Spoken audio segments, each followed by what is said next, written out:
Hey class, we're here. This is round 3. We're gonna do something easy this time. My goal for us is I'm gonna show you some colors to mix, but I've already kind of sketched out my sketch and I want us to really focus on yourselves, kind of like a bird pushing the baby bird out the nest. That's my hope for this. Once again, we have Sancho with us. Say hello, Sancho. Hello, Sancho.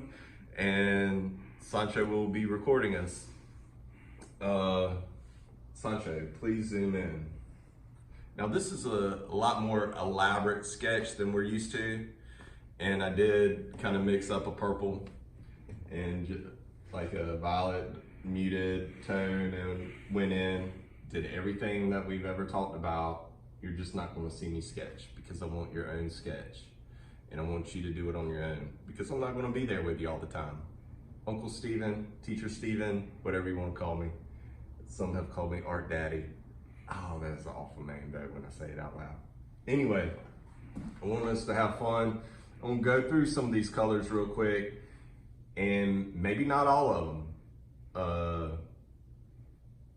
But this teaching lesson is definitely going to be more for you to explore, for you to find. You don't really learn everything if you just see me mixing the colors time by time. So I usually do this with at least one class out of every 5 or 6 that we do as a series.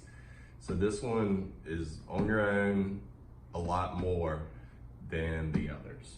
So let's get started right here. I'm gonna put up the image we see. And let's try to get, I like piles, so I'm gonna go with some piles. I'm gonna go with, plus you gotta not only think about the sky, but if you squint your eyes, like a lot of this colors down in here as well. So let's talk about colors before I jump ahead of myself. I got white, Naples yellow, ochre, like we always say, cad yellow, ultramarine, alizarin, crimson, olive green, dioxine purple or dioxide purple, and burnt sienna. If you don't have the purple, that's fine. You can mix purple with your ultramarine and alizarin, and you'll come out pretty solid on this. So, and it might even be better than mine because are the colors that I mix if I use it. So. Let's just have fun, guys. I mean, I want us to have a fun painting. I want us to be gestural. I want you to just tackle it the best way that you know how. You'll see me paint it. I'm gonna talk less as we go as well. So we're going in ultramarine and Naples yellow and white. Let's kind of see what we have here, right? So we're gonna have like this muted blue, but it's gonna have this slightly greenish feel. You can tell that that's not up to snuff, right? But it's a good color to have. We really need to go because I feel like it's a grayish purple. So let's just go into a little bit of the blue, white, and the alizarin.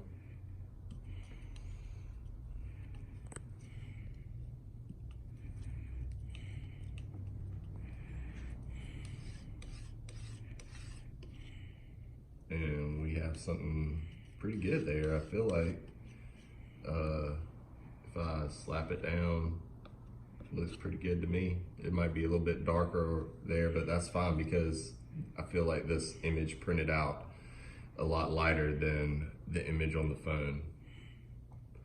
But I want to use a bunch of different colors in the sky. I just don't want to use like one. It kind of makes it boring, kind of makes it stale. So I'm going to mix a couple more that are slightly variant.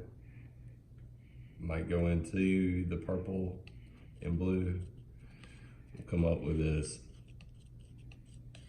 real purple, bluish purple. You can always tone it down by using Naples yellow and white. And I'm just gonna grab some of that. I don't need all of it.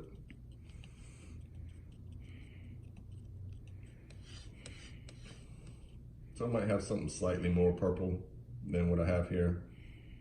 I can still actually use this blue. I mean, I'm probably going to use it for sure. I'm gonna put out white, some Naples yellow, and a little bit of the purple. And it's gonna make a muted, lighter yellowish tint. It's not gonna be white. We don't need to keep adding white and everything. It just makes things look a little more washed out. Let's use a little more color in certain instances. So this is gonna probably be my lightest light in this, as far as we talk about the sky and the color and stuff. I mean, I say probably, but I always change my mind because we can. Like, even if I put a light blue out, that's just white and ultramarine. Oh, that was a faux pas because I mixed up, it got mixed up with this other color down here, huh?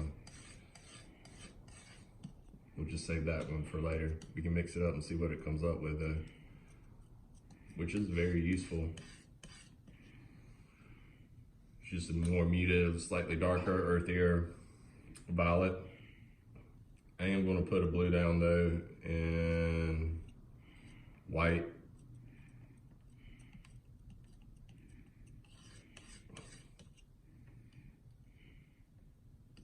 I always want to go in that Naples for some reason. What's up with that poncho? I don't know.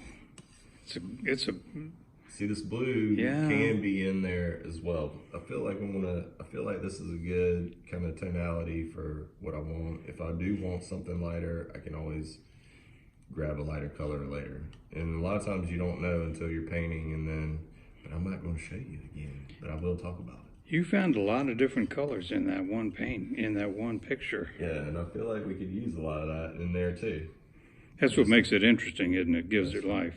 Gives it life. Let's talk about greens for a little bit. We have 3 yellows and 1 blue, but and I'm not going to show you, I'm going to let you figure this out too, but if you add ultramarine and about the same amount of cad yellow, you're going to get a nice green, nice little, and it has a warmer tone to it without even adding anything else.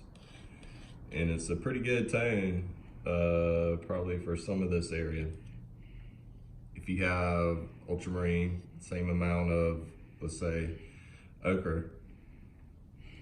I think I said it right that time. I think you did, Chief. It's crazy. You're going to get a little more earthier tone. It's probably, if you squint your eyes, it's probably going to be a lot of this as well. If you have the same amount of blue, well, it's not going to show you.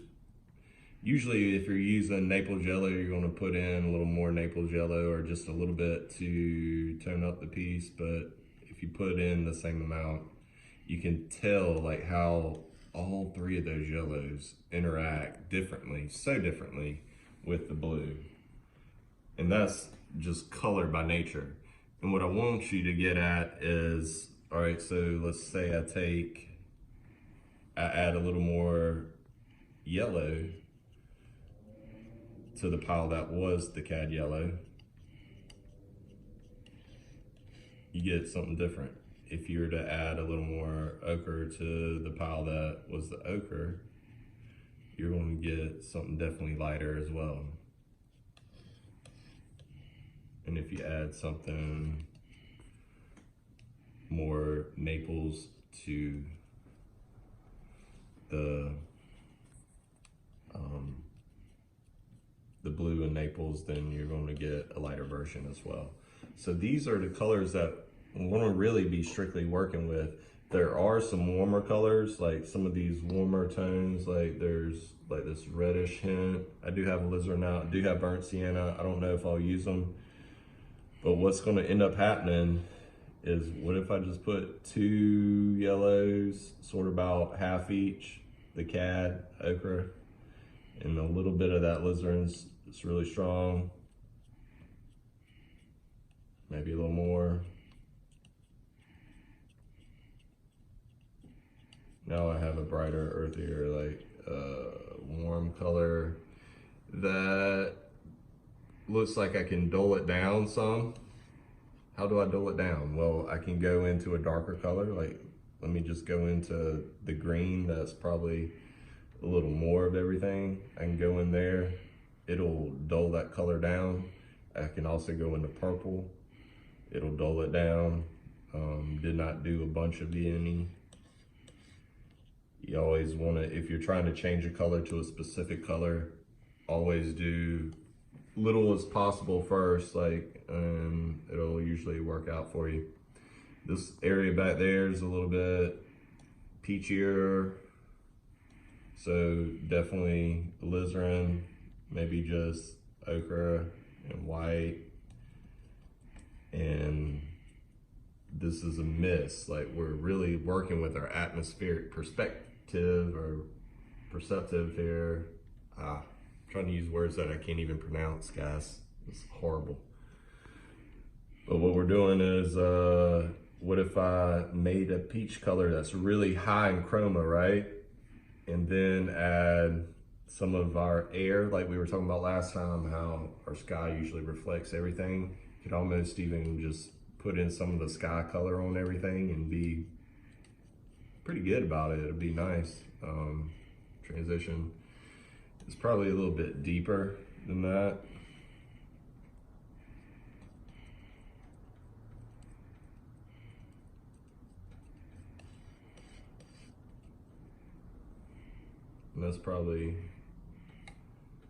And that's a lot darker, but I have been making these colors slightly darker than this because I feel like that image is a little washed out. There's a purple down here. You mix that purple either with alizarin and ultramarine and get a nice little purple, or you can, remember alizarin mixes really strong, or you can take a little bit of white, a little bit of the purple and blue, and you'll get a nice, really vibrant, it'll be a little more vibrant, but you'll get vibrant blue, purple, I mean, to come in here. And I'm saying that this is not going to be that color, but we have everything right here that we need to make this darker color lighter and make it that color. I like that peach color. I feel like I might need something else with it, and maybe I'll just kind of have a peach hanging about, because I feel like it kind of, if you look at these colors as a whole, they kind of go together a little bit. They do, they go well. There is some darker areas, and if you wanted to tackle those, you can keep using the purple sort of trait. I do have olive green out there, or you could go into just making a blue and the cad yellow. What's that color next to the olive green? This is dioxide purple, or dioxazine. Okay. I'm not a scientist, I'm an artist, Pancho. And quite an artist at that, Chief. Thanks. You're the best sidekick I've ever had in my life. Not saying a lot. If I squint my eyes, I know this is the darkest color on my palette. Squint your eyes, always squint your eyes. Takes the color away and shows you the true value. When I talk about value, it's how dark or light that color is.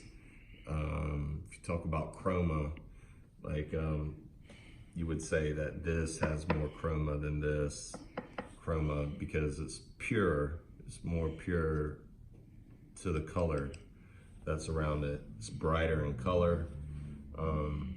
If you put white in anything, it tints it down. So you're tinting and then you're shading if you put something dark in it. But we don't have a black, but I use darker colors that are already out, that I've mixed to darken the colors that we're using. All right, so I feel like this is a good startup. There's probably like some highlights of more yellow and stuff like that. all you would do would be to, I mean, you could go to that mixture, add more yellow or white, or a little more blue, maybe just a little white. You can go into any of the lighter colors and try to find that color. So like that could be like a little, you know, like a little small segment of interest. This is a lot to take in. I don't know what I'm doing right now. I probably need to stop. Just throwing out colors. That is actually. It looks like fun, Chief. That looks like it could be used, so why not throw it in, right? All right, guys, I'm going to just tackle this painting. You're going to see the progress shot. Hopefully it'll be like 1 or 2 segments, and I'm going to paint a lot more than I talk. I will show the brushes. I will show what colors on the brush and all that, and then we'll just keep going with it. Thanks, class.